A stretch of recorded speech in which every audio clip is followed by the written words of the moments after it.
Este, me acabo de dar cuenta que en la presentación introduzco muy poco el Alto de los Leones porque asumí que, como la ubicación y todas esas cosas, porque asumí que el Alto de los Leones es muy famoso al final, pero creo que corresponde hacer una pequeña contextualización, al menos, de que queda en la quinta región.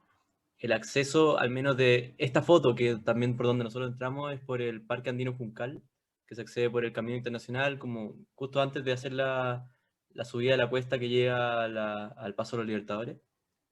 Y no sé qué otra referencia respecto a la ubicación. Pero bueno, forma parte del mismo cordón del Nevado Juncal.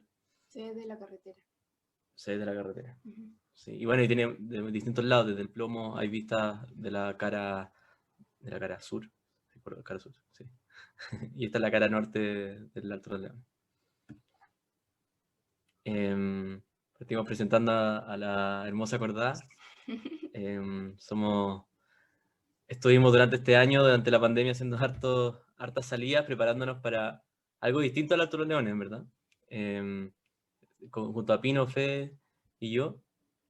Y la verdad es que nosotros teníamos el objetivo de ir a hacer una expedición hacia el Juncal, hacia la cara sur. Y esto lo llevamos planeando desde hace como un año. Y típico que uno empieza a planificar, a hacer los calendarios, y sueña mucho. Y teníamos un Excel que era excesivamente soñador. Teníamos cerros de preparación que estaban en altísimo nivel, eran desafíos que por sí solos ya eran un objetivo muy atractivo.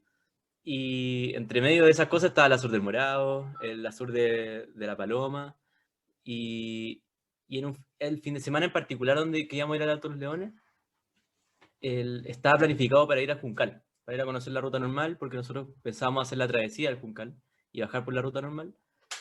Pero al final Pino se motivó y típico que uno se empieza a tentar y la ambición y dijo, oye, ¿por qué no vamos a hacer el Alto de los Leones mejor? Y empezó como de a poco a tirarnos el bichito hasta que al final nos convenció y fuimos. Porque no estábamos tan interesados realmente, no estábamos tan motivados para hacer el Juncal por la ruta normal pensando que lo íbamos a hacer después. Pero el Alto de los Leones era algo muy especial, un sueño para los tres. Al menos yo nunca pensé que lo iba a subir. Dando un poco de contexto histórico, una de las primeras observaciones de análisis como de análisis como andino, de montaña, de montañismo del Alto de los Leones, es de Federico Reichert, un explorador que hizo el primer ascenso del Juncal, el primer ascenso del Nevado del Plomo en 1910-1911, haciendo peldaños en el glaciar.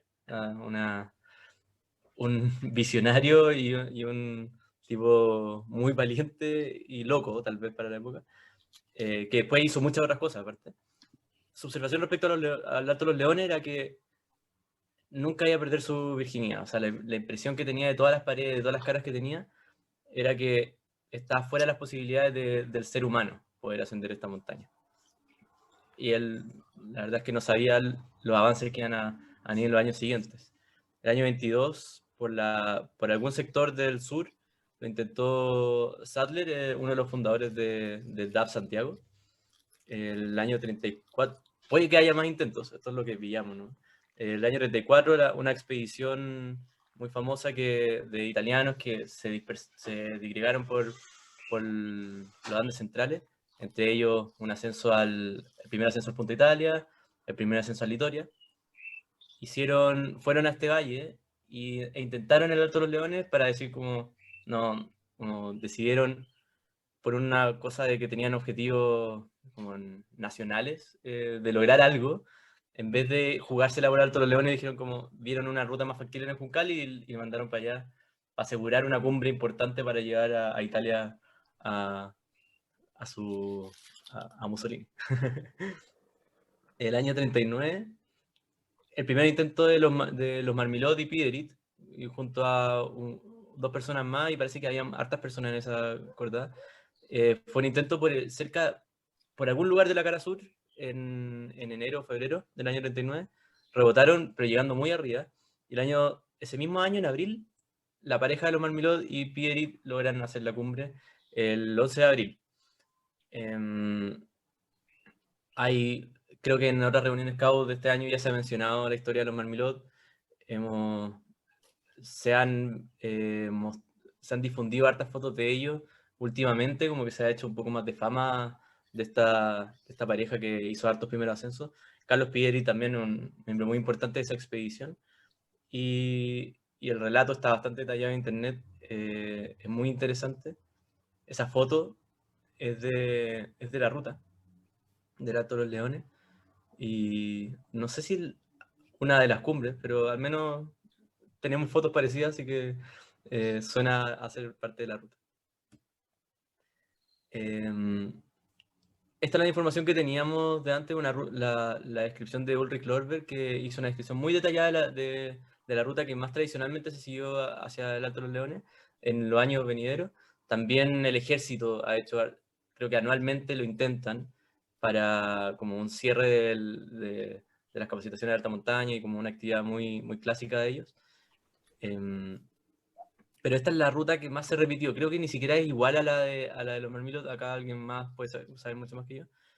Pero se ve que sigue una especie de hombro y unos recovecos del lado como sureste del Alto de los Leones, hasta llegar a la parte de arriba, que es un glaciar, que son como aproximadamente 400 metros de nivel de glaciar, hasta llegar a la cumbre. Hay otros ascensos, está el de Gino Casasa, con Delgado y Macho, ¿será? Que lo hacen por la cara más oeste, una ruta increíble, y creo que hay más ascensos, o al menos intentos por otras caras. Jürgen Straub, un alemán que dice haber subido muchas rutas que se ven bastante imposibles, o bastante difíciles para hacerla, especialmente solitario como lo dice él, dice que subió por como el Diedro del Alto de los Leones, lo que nosotros lo vimos y se ve, no sé si creerle. Partiendo ya con la historia, día 1 llegamos a la entrada del Parque Andino Juncal y comenzamos la caminata, que es el trekking. El parque, la atención en la entrada fue, creo que es digna de mencionar. Nos ofrecieron radio, nosotros teníamos, pero no tienen su frecuencia. Y nos dijeron, conectémonos todos los días a tal hora y nosotros les vamos dando actualización del tiempo, vamos comunicándonos. Nos dieron harta información, también nos metieron un poco de mística diciendo que los últimos 5 intentos habían sido rebote y que el último ascenso era de marzo de 2019. Pero tuvimos mucho rato, tuvimos un par de horas ahí conversando, entre también lograr pagar la entrada porque no nos alcanzaba la plata y un montón de otras cosas. Pero quedamos con una muy buena sensación respecto al parque, a cómo lo administran y el trato también, fue muy bueno. La caminata, la aproximación es igual al trekking. Uno sigue exactamente el sendero hasta llegar a donde se ve el mirador del glaciar Juncal. Estas son unas fotos del Alto de los Leones ya como dándonos un poco de miedo. No va por ahí la ruta, evidentemente no vamos a hacer una cosa por ahí, pero se ve la cantidad de cascadas de hielo que se forman y que en esta época, en diciembre, van quedando de lo que fue el invierno. Esta foto creo que es importante mostrarla para los que conocen el lugar y que no han ido hace al menos 2 años. El cambio, este es el final del trekking, este es el mirador, se formó como una especie como de represa. El glaciar retrocedió, se formó una represa y hay una laguna, así que el paisaje ha cambiado bastante. Incluso cruzar la laguna es medio complicado, así que hay que cruzar el río un poco más atrás. Y nosotros inicialmente pensábamos hacer el campamento base donde tradicionalmente se hacía el campamento base, pero como siempre, Pino y Fede estaban con mucha energía, mucho ánimo, mucha motivación, al contrario de mis sensaciones. Y dijeron, ¿por qué no nos saltamos un día y vamos directo al campo 1? Vamos, veamos cómo lo hacemos, y así nosotros íbamos un poco apurados, teníamos una premura de días. Ojalá el sueño era hacerlo en 5 días, especialmente porque Fede tenía una reunión como el día que volvíamos, a las 9 o a las 8:30 tenía una reunión, muy importante, entonces teníamos que hacerlo en 5 días. Y si no, como que igual podíamos jugárnosla un poco para la cumbre, pero no era lo ideal. Entonces teníamos ahí ese apuro bastante externo al montañismo. Así que le mandamos. Eran aproximadamente en 800, 900 metros que eran extra de desnivel de lo que nosotros habíamos planeado. Yo iba a penita. Así que los cabros me apañaron harto en los descansos, ahí en los acarreos. Ya empezamos a tener las vistas del valle. Ahí se ve la lagunita que se formó en el Juncal, que es bastante grande. Y también en el retroceso, me imagino, yo nunca he entrado a ese parque, a ese valle del glaciar. Tomamos alguna siesta ahí en los acarreos, y cuando los acarreos se empezaron a poner bien, bien malos, ya buscamos. Yo estaba totalmente agotado y los cabros dijeron, ya, en verdad le dimos mucho. Busquemos un lugar, un bivac por ahí, algo protegido, una roca media cuadrada que después vimos que está en un topo del año 90 que Camilo Rada encontró por ahí. Parece, yo creo que es la misma roca y que tiene una cuevita y pudimos ahí recostarnos entre penitentes. Las vistas fueron increíbles, nos nevó un poco, se tapó la Concagua y después se despejó todo y podíamos ver, ahí se ve la panorámica desde el Parva del Inca a la izquierda, Tres Hermanos, el Matienzo, Alma Blanca, la Concagua, el Tolosa, los Navarros creo que son eso, y a la derecha el Gemelos que todavía no parecía completo. Lo bueno es que durante toda la expedición las vistas desde nuestros vías eran increíbles. Esta foto... bueno, esto un poco va un resumen del día, pero no se ve todo de la aproximación, pero ahí llegamos a nuestro campamento 1, que no estoy seguro si era 3008 o 3009, pero era por ahí. El campamento 1 como oficial, entre comillas, que es una cueva que hay por ahí, era a 4000, por lo que entiendo. Así que estábamos bastante cerca, pero había que parar para descansar. El día 2 empieza ya el mar de penitentes. Al menos en lo que pasaba por mi cabeza cuando yo vi todos los penitentes, y yo no los había visto tanto en alguna de las fotos de descripciones de la ruta, especialmente porque todos esperan a que se acabe todos los restos del invierno para que el cerro esté bien seco para hacer esta montaña. Yo cuando vi los penitentes dije, pucha, las condiciones no están, parece que no va a salir nomás y todo, pero como siempre Pino y Fe ahí como de cabeza, rompiendo penitente, pasando el Fe con unas patadas de judo, no sé cuál es la otra actividad que hace Fe, y... Jiu-jitsu. No sé. Y fue trepando por penitente, también Pino ahí, el hombre glaciar. Fuimos pasando hasta... Y empezaron a aparecer las primeras señales como bueno, la estamos haciendo bien, una flechita, esas flechas que marcaron, al parecer los del ejército.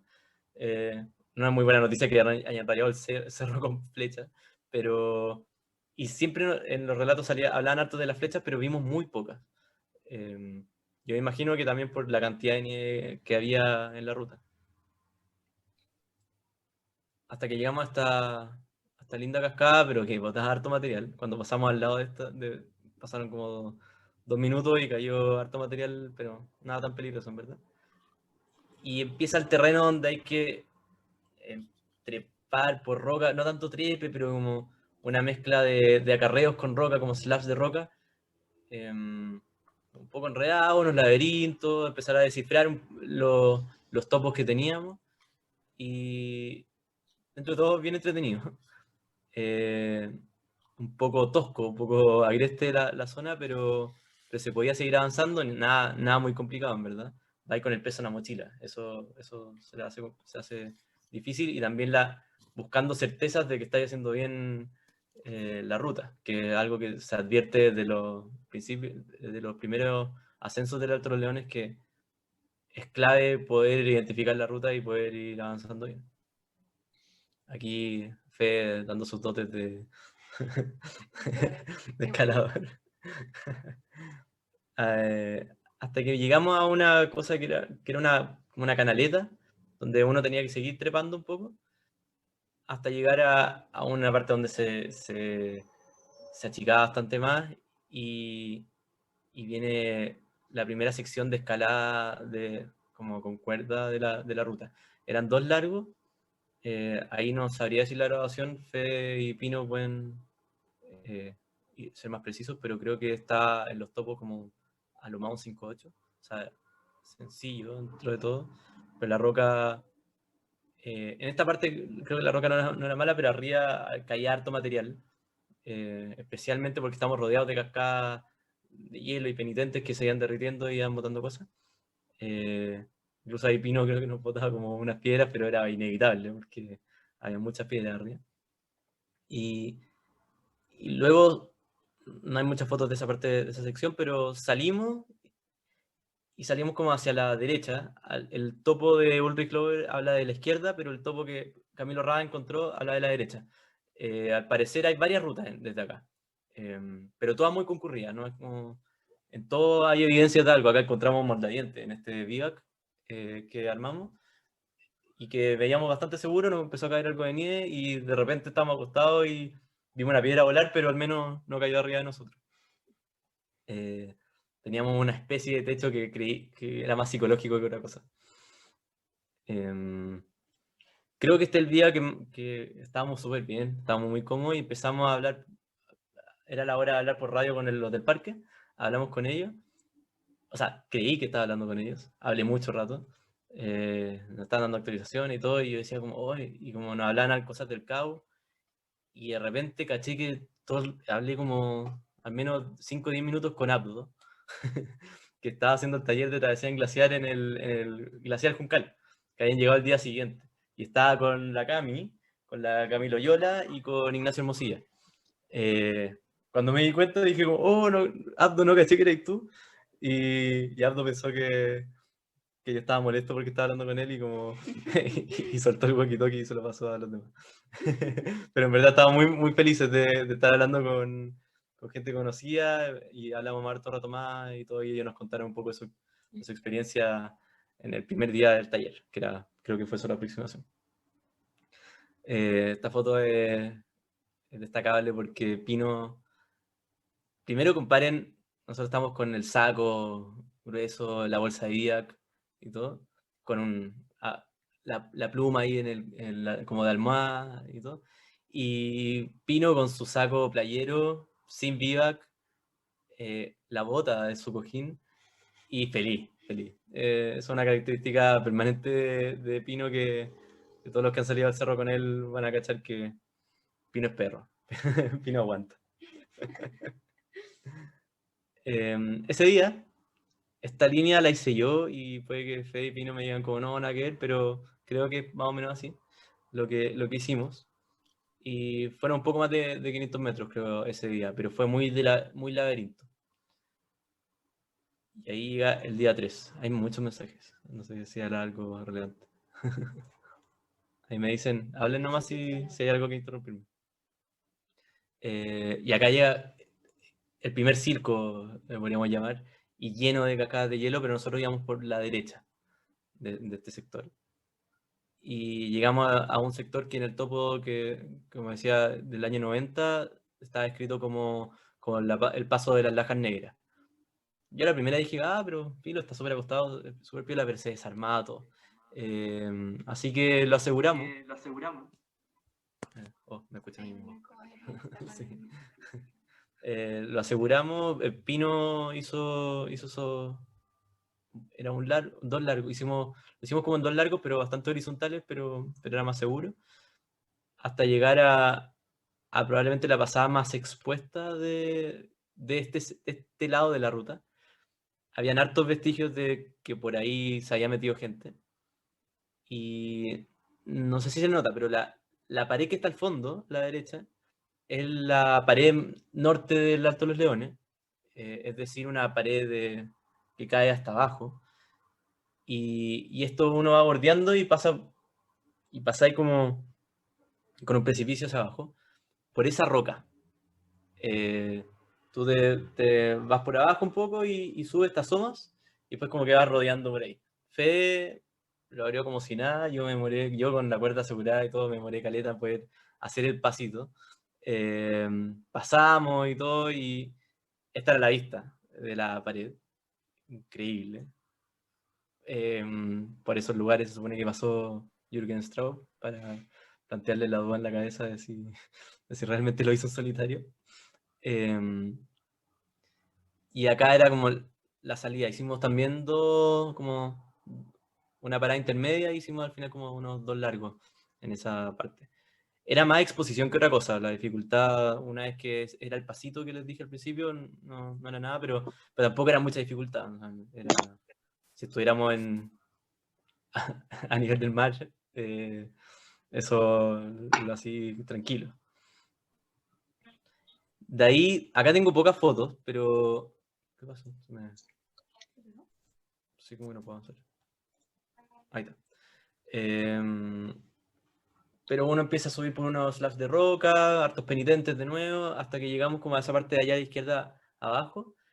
Y nuevamente una decisión como seguimos o no seguimos, y decidimos seguir para quedar lo más arriba posible para el día siguiente tener un día de cumbre tempranito y poder llegar a glaciar lo más rápido posible. Ahí nos metimos por estos penitentes que eran bien grandes y en pendiente, tratando de pasar lo más rápido posible porque había señales de caída de material más de pedazos de hielo que otra cosa, pero igual generaba temor. Y pasamos por una canaleta ahí trepando, penitentes de nuevo y todo, hasta encontrar, en mi opinión, el peor vivac de los que dormimos. Acá sí que no había vestigios de que alguien hubiera dormido, probablemente todo el mundo duerme más abajo o más arriba. Hicimos una exploración para encontrar otro lugar, pero en verdad estamos tan cansados, era 5.000 metros. Y Pino está ahí con esa cara de destruido porque todo esto que está donde está el apoyador era harto hielo y él lo picó todo, que tenía más energía, así que logró aplanar más o menos. Fede ahí está derritiendo penitentes con la Jetboy para poder pasar. Derretimos poca nieve, ahí empezamos a deshidratarnos un poco, también de un poco de flojos nomás. Y bueno, ese día fue más o menos así, hasta los 5.000. Y el día siguiente venía lo más esperado, como el día de cumbre, que era trepar un poco. Fede hizo una exploración el día anterior para ver cómo era la salida hasta el glaciar. Y partimos de noche, entonces como Fede ya sabía ese camino, llegamos y nos encontramos con el glaciar. David, ¿Sí? ¿en qué parte es como el paso en la foto anterior? ¿Esa? Sí, como en qué parte como justo en el vértice. ¿El paso cuál? ¿El de roca? Claro, Sí, el donde, no, donde dibujé un vértice bien a la derecha, como ese. El que está No usar como el a la mouse mitad de para camino. mostrar. ¿Qué? bueno, sí, pues ahí se ve justo en el borde de la pared. Sí, como que se ve como así, ese lugar, justo. Está muy Oye, impreciso en verdad mi dibujo, pero...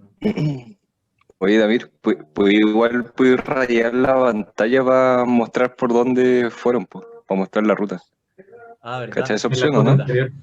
Sí, espera que mi mouse como que no aparece, pero... Como en eh, opciones, annotate, y ahí te da la opción para sí, rayar. es que por alguna razón no veo mi mouse. Creo que... Puede que esté como en el otro monitor, si tenéis dos. Sí. No, sí, es que se esconde. Sí está por ahí, pero no lo veo.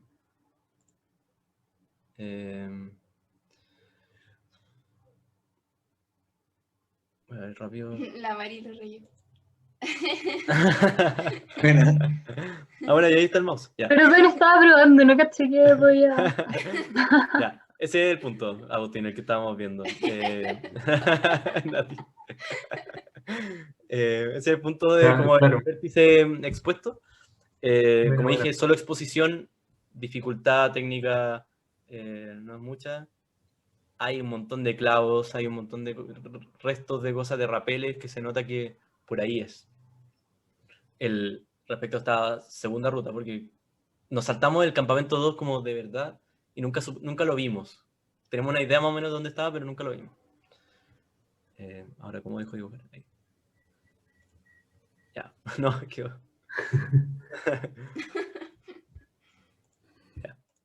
Y bueno, llegamos al glaciar con las primeras luces del amanecer y era esto esto era lo que veíamos. Se habla en altos relatos de harta grieta, pero porque subían el cerro bastante avanzado en la temporada.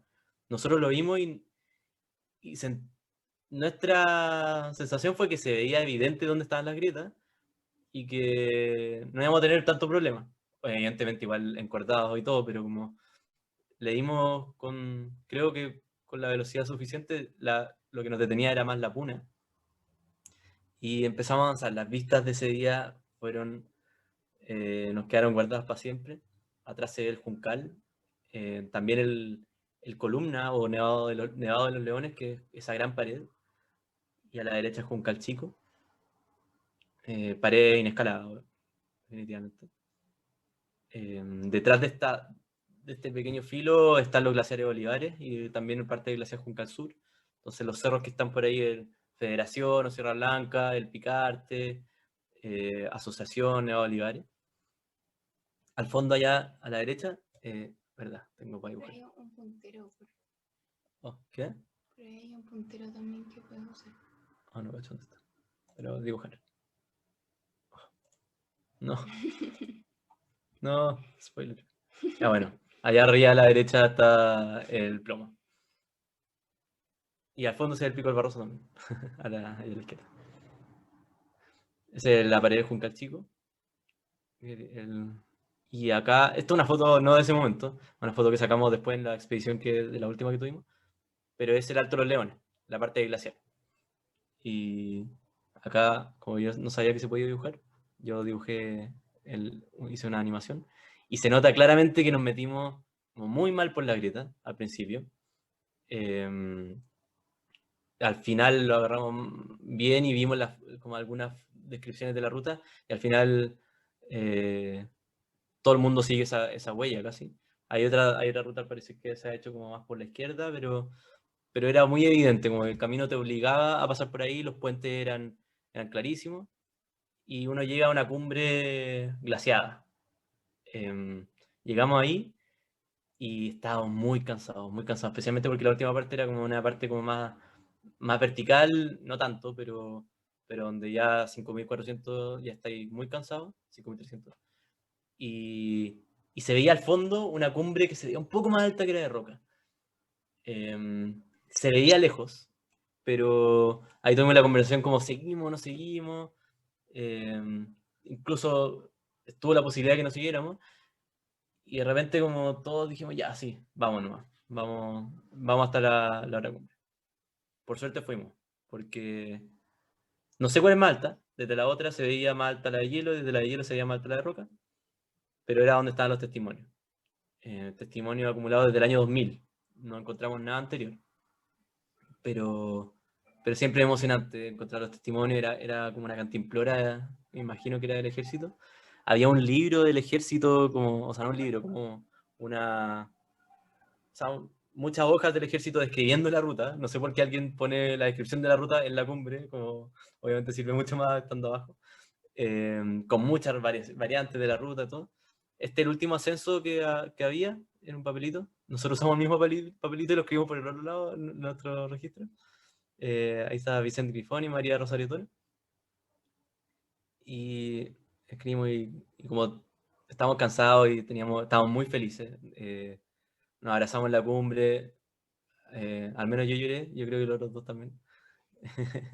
Había mucha emoción, no sé por qué. El Alto de los Leones como era un sueño, pero tal vez era porque algo que nunca creímos que íbamos a hacer.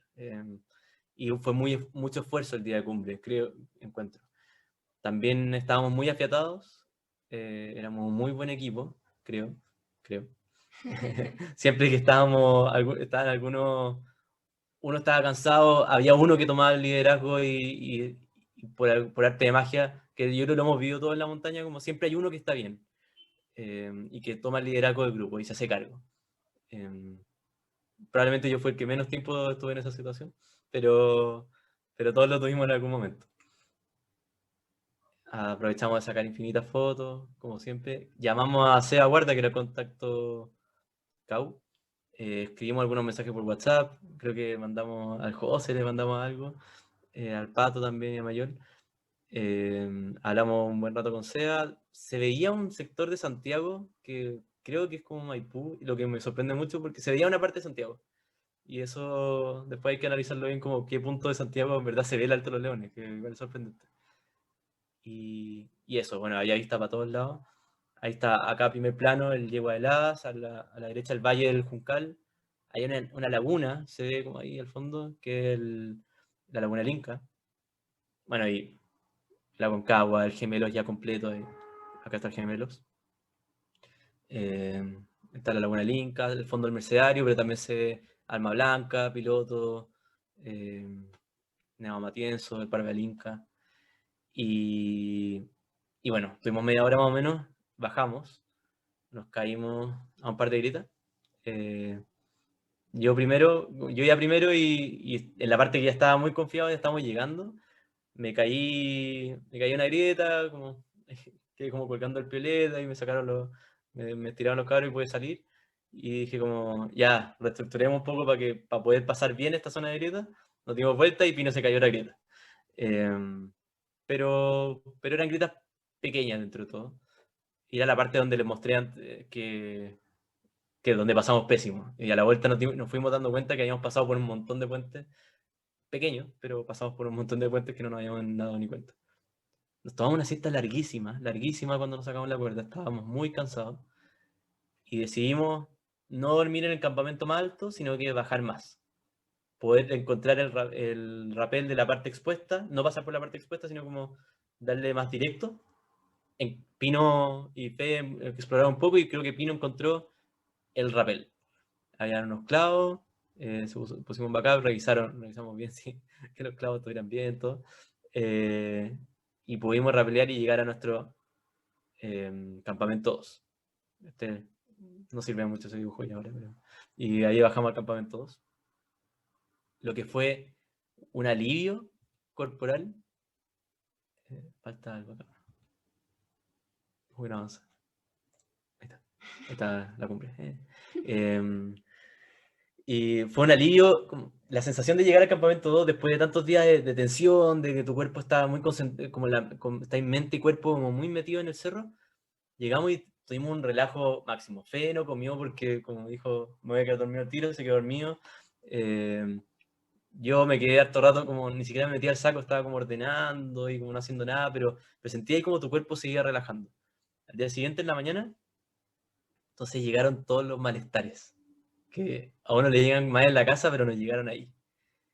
Fede no, Fede está ahí muy motivado, con ganas de llegar a trabajar al día siguiente. Se prepara sus clásicos cafecitos y todo. Yo estaba, como siempre, como tratando de cachar en dónde está, despertando un poco, y Pino, por primera vez, desapareció. Y está como apunado, extrañamente, como ya habíamos bajado. Y Pino estuvo perfecto siempre, pero ahí el relajo yo creo que llegó y Pino estaba como muy cansado. Así que Fede tomó la batuta, bajamos, rapeleamos la sección de la canaleta, fuimos a los penitentes, ahí Fede se lució, porque nos metimos por cualquier parte, pero empezó a romper penitentes, buscando una mejor ruta. Yo de repente miramos para atrás y estaba Pino ahí como con cara de nada, pero aguantando, dándole, como porque lo único que queríamos era escapar del lugar. Y Fede ahí feliz, chocho, pateando penitente y haciendo como un efecto dominó, que pateaba un penitente y se caían todos los penitentes para abajo por todo el cerro. La experiencia del diablo, pues, bueno. Ahí aprendió Fe. Sí. Logramos salir de los penitentes, ya estábamos muy felices y yo guardé la parte de arriba de mi mochila, mi cámara y mi nalguín. Estos eran acarreos con harta pendiente y no cerré el cierre. Me pongo en la mochila y vuelan. Voló la cámara y el nalguín. Ahí se ve que estoy sosteniendo 2 pedazos de mi nalguín. Y la cámara la tomó Pino y dijo, voy a probar si está buena. Y encuentro que una de las mejores fotos de la expedición, al menos en mi opinión, es esta, que la sacó solamente para probar. Pero estamos Fede y yo con cara como cara de caos en ese momento. Pero al menos ya habíamos salido del lugar y nos tomamos un poco para humor el tema. El lente quedó un poco trabado, pero todo bien. Bajamos por acarreos muy, muy malos hasta llegar abajo y Pino al fin logró sonreír, sacarse las botas dobles, ventilarlas, lo que no fue un gusto para nosotros. Y Fede sacó sus ramitas de queso. Todos tenían ramitas de queso porque todos nos sobró mucha ración de marcha porque calculamos muy mal la ración de marcha.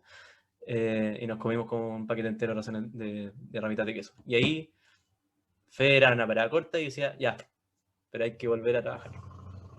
Así que nos volvimos muy rápido. La única parada que tuvimos fue, a propósito de esto, esta es la foto de Federico Marmilot, del Fede Marmilot, con el Alto de los Leones, después de su ascenso. Así que buscamos replicarla. Y esto fue lo que logramos. Creo que es el objetivo de lo que estamos más orgullosos de todo lo que hicimos en la expedición. Estuvimos harto rato para lograrla. Y después seguimos. Llegamos a la entrada del parque. Nos recibió uno de los guardaparques con café, todo, nos dejó entrar en el refugio. Estuvimos mucho rato hasta... Ese día había toque queda y igual nos quedamos mucho y después llegamos como a las 2 de la mañana a nuestras casas. Pero fue un muy buen cierre, estábamos muy felices y creo que todavía no nos creemos tanto haber podido subir este cerro que se ve tan complicado, pero los genios que le han hecho los ascensos y las variantes, la verdad es que descifraron un cerro muy complicado. Y ahí está. No sé si hablé mucho.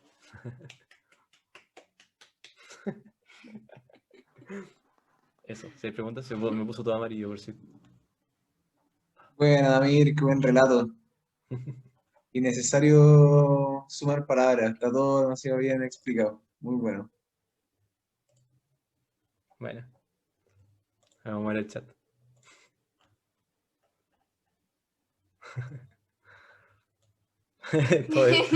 todo es como grande Pino.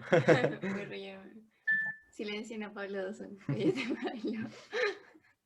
Bueno, eso, no sé si tienen preguntas tal vez por si alguien quiere hacerlo, yo creo que yo recomiendo mucho este cerro. Hicimos muchos cerros antes que fueron, que al final descubrimos que nos sirvió como preparación. El Catedral, que fue una cuestión que salió como de la nada, nos forjó un poco en el terreno de acarreos y trepe en roca mala y destrepar en roca mala también y todo.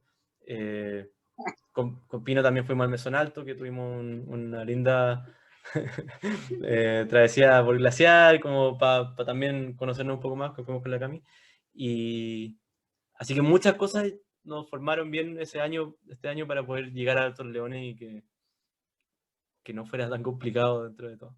Y también tuvimos la suerte de buen tiempo, la información de Camilo Rada que nos mandó como ese mismo día antes de partir. Así que muchas gracias. También David nos mandó un montón de fotos que sirvieron como para estar en un lugar y decir como, ya es por ahí. Y no sé quién más agradecer. Bueno, Seba, que fue Contacto Cau. Y toda la buena onda que nos mandaron por la radio los chiquillos del taller de Travesía en Glaciar, que era un boost de energía cada tarde en los bivacs. Y personalmente agradecer también a Fede y a Pino, que son una muy buena acordada y siempre están apoyando y son muy buenos también como pedagógicamente para apañar hasta en los momentos más difíciles, así que no sé, todo el amor para ellos. Muchas gracias. Grande Damir. Grande cabros, grande Fe, grande Damir. Buen semestre montañístico. Bueno, el diaporama se pasaron chiquillos. Gracias. Presidenta, Igual- yo propongo que el CAU compre el saco playero de Pino para cuando tengamos sede Sí, para el en el museo. Oye, están mirando, huevo, mi saco playero. Nos mandó un video que se incluí Damir la otra vez y dormí la raja, weón. Ya, pero con Vivac. Eso sí que fue con saco Vivac de Mayol. Prestado, aparte. Colecta papino para que tenga un saco decente. No, pero Pino aguanta. Al final gracias a eso va con menos peso y todo. Así que si yo pudiera, ojalá lo pudiera hacer. Aguantar así. Sí, Ojalá se el puede. Macabo lo sacó el último. Pero no Lo lo sacó recomiendo. el último. No se lo No. recomiendo igual. No, no se lo no, Creo que no dejamos- es pedagógicamente incorrecto decirle a alguien que se la jueguen con el saco. Sobre la Porque pregunta de otra la wea. Mari, por lo que recuerdo no dejamos ningún backup, no dejamos nada. Más de lo que había, está en verdad lleno de cosas. Dejamos un cordín en alguno de los rapeles, pero Dejamos- para reforzar más cordín, hay como infinitos cordines en cada rapel. Y dejamos equipo como si es que no había suficiente para hacer un rappel. Dejamos equipo, así un cordín o algo así. Pero dejamos Y cordines. obviamente un backup para que lo sacaba el último si el anclaje resistía. Pero hubo una cinta de 120 que Fede la dejó tirada, una cinta mía. Dijo que estaba mal puesta, así que la dejaste mal puesta, así que la dejé nomás. Me dio lata sacarla. Y yo como, pero Fede no estaba mal puesta, y le expliqué, y me dijo, oh, tienes razón, te debo una cinta.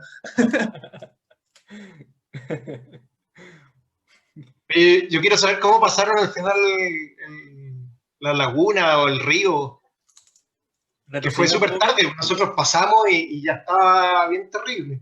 A la ida retrocedimos un poco desde la laguna y cruzamos ahí Pino como que me llevó como abrazado a cruzar. Una técnica neozelandesa ahí extraña.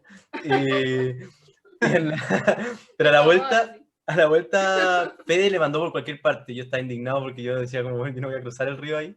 Pero bajamos más y en la sección donde está el cruce del estero Monos de Agua de verano, esa parte, donde están unas banderas de Chile, ahí se abría mucho el río Juncal. Y fue súper fácil cruzar ahí, súper fácil. Se abre harto y se puede. Entonces, para cualquier persona que vaya, se mete mucho miedo como respecto a eso, porque las otras partes son complicadas, pero esa parte, yo soy malo para cruzar el río y esa parte era así sencilla, muy sencilla. No, ningún peligro. Así que Yo creo que el cruce de río más lanzado de toda de toda la expedición fue el cruce de Fede, onda como solo de vuelta del Juncal, del río Juncal, que onda, estaba el lago, y el Fede cruzó así al lado del lago, donde la cuestión venía cayendo el río, así, ¡pah! Como cruzó derecho, así con los bastones y sin zapatos, y yo con Damir como, este weón está loco, y bajamos hasta donde había el nacimiento para cruzar. Pero ahí el Fede se debe haber ido hasta el cuello, pues si el Ignacio pasó y se fue hasta la cintura. Pero Sí. Pero estás diciendo, Fede cruzó por el río, onda, Nacho se tiró por la laguna, pues ¿cachai? Como que se fue hundiendo en la laguna, pero Fede con corriente, ¿no? Sí, con la corriente. Fuertísima, Pero era como que Fede se metió, desapareció y volvió a salir. Claro. Pero como A si mí nada, me mandaron, a mí me dijeron, crucemos por acá, que nos ahorramos caleta de chala, pero manden a Nacho para probar, que es el más alto. Y Oigan, crucé, chiquillos, una pregunta. ¿Cuál hubiese sido el mejor camino en el glaciar, como la mejor ruta? ¿Lo pensaron después o no al verlo? No sé cómo podríamos haber evitado cruzar a menos que uno hiciera como una especie de zigzag, cruzar las grietas tan, ¿cómo se dice? Como el auto se está mordiendo. longitudinales. Por el lugar donde uno inicia la ruta, a menos que, no sé, Pino, ahí podéis decir como, a menos que uno bajara harto y después como que volviera a subir, pero no sé si valía la pena por el tamaño de la grieta. Yo creo que no tiene ningún sentido. Yo creo que esa es la ruta nomás, porque en cualquier caso, si bajáis, igual vais a estar cruzando la grieta para un lado y después vais a tener que subir y cruzarla de vuelta. Quizá lo otro sería como ir más tarde en la temporada, como para ver la grieta, pero igual te vas a topar con muchos más penitentes. Sí. Entonces yo creo que la mejor estrategia es cruzar bien temprano nomás y en la época en la que el glaciar estaba planito, justo con las condiciones que nos tocó a nosotros. Sí, Yo creo que caerse a las grietas que nos caímos era parte de, ¿cachai? Onda, era una cuestión como de ruleta rusa, pero donde no te podías caer a la grieta era más arriba. Y ahí es donde estaba como el gran grueso de la grieta de ese glaciar. Ahí hay un puente que cruzamos como bastante sólido. Igual lo pasamos con alta precaución, como cada uno cada uno parábamos todo y lo cruzaba, pero el de arriba, ese puente probablemente ya ahora ya no está y hay que darse una vuelta o de repente como escalar un poquito, no sé, algo. Eso es más complicado, lo de abajo eran condiciones bastante tranquilas, o sea, nos caímos a cosas que se veía la grieta para abajo y no era tanto. Claro, además el puente, la grieta de las que nos caímos era nieve un poco como más sucia, como un poco más consolidada, entonces como que igual era un puente más firme. Nos tocó la vuelta con un poco más como a la hora de sol, entonces yo creo que ahí se dieron esos pedazos de nieve, pero el puente que cruzamos arriba, que era más grande, era nieve así, era nieve polvo, era nieve volada, entonces esa nieve en verdad era mucho más gruesa. Entonces, como que ahí igual hicimos como escalones para subir y pasamos. La otra cuestión se rompió nomás. Claro, y ahí, no sé, incluso como que quizás si hubiesen ido más avanzada la temporada con las grietas más abiertas, no sé si quizás fue mejor como pienso ahí, no sé qué dice Abdo, pero a veces también si la grieta está muy abierta como que no podéis pasar, ¿no? Mejor que esté Claro. más sólida. Ponte tú esa nieve de polvo, probablemente no habría estado en ese puente. Se habría ya desvanecido y habría estado la grieta completamente abierta. De hecho, yo estaba pensando al revés. ¿Cómo creen que sería más temprano en la temporada? No, o sea, un poco antes ya no habría evidencia de grietas, yo creo. No, claro, Porque pero dijimos ¿y el mucho. resto del cerro? Eso Yo creo- puede ser más peligroso. La caída de material yo creo que puede aumentar mucho. No sé. Yo creo que la caída de material, yo creo que la caída como de nieve, cosas así, no sé si tanto como roca, porque ya es menos, no es tanto de hielo, sino que es como nieve suelta, con el viento y todo el tema. Creo que ahí, no sé, debe ser como un tema de nieve, ¿cachai? Ahí te puede botar del cerro una avalancha. Sí. O Oye, sea, ¿y ahí en ese mono dónde se cayeron? al principio, se ve mi mouse, ¿no? Sí. Sí. Acá, Ah. por ahí. O sea, Sí, incluso puede ser tal más vez, allá. No sé. tal vez haber entrado más abajo, como donde teníamos ahora, un poco más abajo. Claro, el tema es que igual el punto de entrada, acá no sé, pero es muy por acá. Entonces tendría, como decíamos, tendría que haber hecho como algo así y después así. Claro. Pero como dice Pino, en verdad las grietas eran... Pero si no, Este sector me no parece, era problema, eran pequeñas grititas, ¿no? si no me parece lógico porque prácticamente va por una especie de filo ahí arriba. Sí, sí, hay muy cerca de un filo. Lo otro es eso, pues, irte muy por el filo. Que creo que hay un topo que marca irse muy por allá, o bien allá al borde. Pero no nos da tanta seguridad y se veía como más ineficiente la vuelta y todo. Y está ahí pegado a la quebrada, Por eso, sí. hacia el diedro de Jürgen. El puente ese que se veía notorio era este. Es el puente como de más cuidado dentro de todo. Lo demás estaba súper bien. Y en ese topo yo también vi que había una ruta como más primaveral que la marcaban por acá. Hay un tema de pendientes que puede ser más lento y todo, pero eso. Pero sí, se ve lógica también por ahí. Sí, sí.